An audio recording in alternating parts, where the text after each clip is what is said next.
এখন বিষয়টা হচ্ছে আগামী যে নির্বাচন 12ই ফেব্রুয়ারি নির্বাচন, এই নির্বাচনকে কোনোভাবে হালকাভাবে নেওয়া যাবে না। এই নির্বাচন হচ্ছে বাংলাদেশের আগামী দিনের গণতন্ত্রের অভিযাত্রার একটি গুরুত্বপূর্ণ মাইল ফলক। বাংলাদেশে আগামী দিনের গণতন্ত্র থাকবে কিনা, মানুষের অধিকার থাকবে কিনা, ভোটের অধিকার থাকবে কিনা, সেটাই নির্বাচনের মধ্য দিয়ে প্রতিফলিত হবে, সিদ্ধান্ত হবে।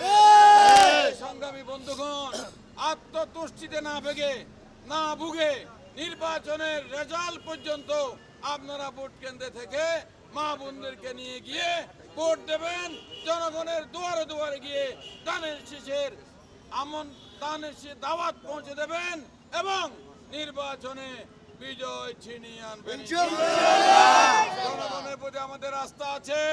জনগণ বিএনপি যখনই জনগণ ভোট কেন্দ্রে যেতে পেরেছে, ভোট দিতে পেরেছে, তখনই বাংলাদেশ জাতীয়তাবাদী দল জনগণের ভোটে দেশ পরিচালনার দায়িত্ব পেয়েছে। আমরা এখনো যদি নির্বাচনে আমাদেরকে যদি জনগণ দায়িত্ব দেয়, সেটা আমরা কোনো সময় বলি, সব সময় বলি, এটা আমরা ক্ষমতা মনে করি না।